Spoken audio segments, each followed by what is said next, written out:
Sa kabila nga po mga idol ng pagkapanalo ng Dallas Mavericks sa kanilang game kontra sa Portland Trail Blazers, nagtamo rin naman dito ng injury ang kanilang superstar na si Kyrie Irving. Yan naman ang ating unang story at unang update ngayon.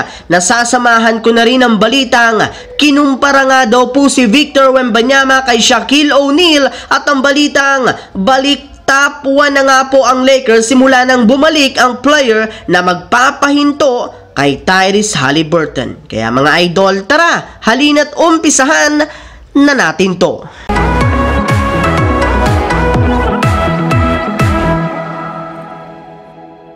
Madali nga po mga idol na nakuha ng Dallas Mavericks ang panalo ngayong araw laban sa Portland Trail Blazers sa score na 125-112 sa pangunguna ng kanilang superstar na si Luka Doncic na nakapagdala ng 32.6 rebounds, 10 assists sa kanyang 11 out of 28 shooting. Kaya dahil nga po sa kanilang pagkapanalo, umangat na nga sa 13 wins, 8 losses ang kanilang kasalukuyang record sa Western Conference. Ngunit sa kabila nga po niyan, meron rin naman ngang hindi magandang nangyari sa kanilang pangalawang superstar na si Kyrie Irving sa kanilang game laban sa Blazers matapos itong magtamo ng injury sa kanyang paa nang mabagsakan siya ni Dwight Powell sa second quarter ng kanilang laro. Kaya dahil nga po sa nangyari kay Irving, napilitan nga siyang umalis ng maaga sa kanilang laro at hindi na bumalik pa. May lumabas nga pong balita na agad itong umalis ng arena matapos siyang magtamo ng injury, ngunit ayon nga po kay Tim Hardaway Jr.,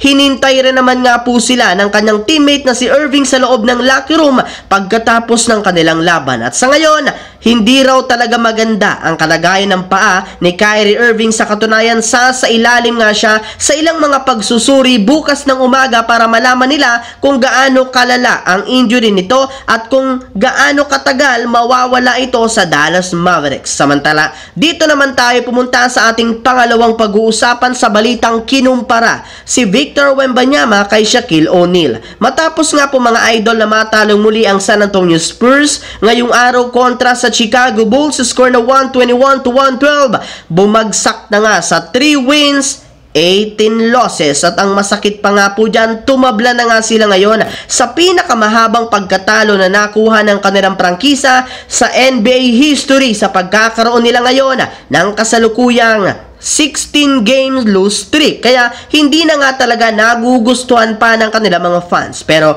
kahit man nga ganon, meron pa rin naman kahit papano na isang positibong nangyari sa kanilang kupunan matapos magdala si Victor Wembanyama ng 21 points, 20 rebounds sa kanilang pagkatalo. Syempre, dahil dyan, may ilang mga analyst nga po ang nagsabi at ikinumpara si Wembanyama sa NBA legend na si Shaquille O'Neal in terms sa pagiging dominante sa offense at rebounding. Kaya kailanganin lamang nga po nito na mag-improve ang kanyang katawan, galaw at higit sa lahat magkaroon ng experience bago siya tuluyang maging isang ganap na superstar. Habang dito naman tayo dumako sa ating huling storya sa balitang balik top 1 na nga po ang Lakers simula nang bumalik ang player na magpapahinto kay Tyrese Haliburton. Alam naman nga po ninyo, unti-unti na ngang gumaganda ang nangyayari ngayon sa kupunan ng Los Angeles Lakers. Sa katunayan, bukod nga po sa pagkakapasok nila sa finals ng in-season tournament laban sa Indiana Pacers, umangat na rin naman sila sa standings ng Western Conference sa kanilang kasalukuyang record,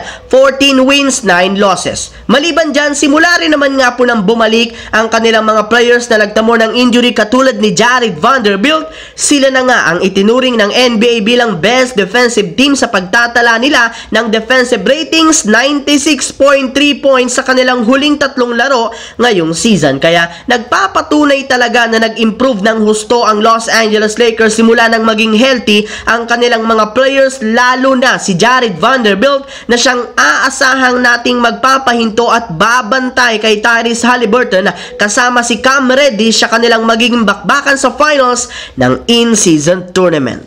So yun lamang mga idol ang ating bagong video ngayon na ating pinag-usapan dito sa aking YouTube channel. Once again, this is your J-Zone TV. Huwag kalimutang mag-like at syempre mag-subscribe na rin, pindutin ang notification bell sa akin channel para lagi kayo maging updated sa mga videos na pinapalabas ko. Syempre, shout out sa lahat ng solid J-Zone TV na laging nanonood dyan. Maraming salamat mga idol. Hopefully, nag-enjoy kayo ngayon.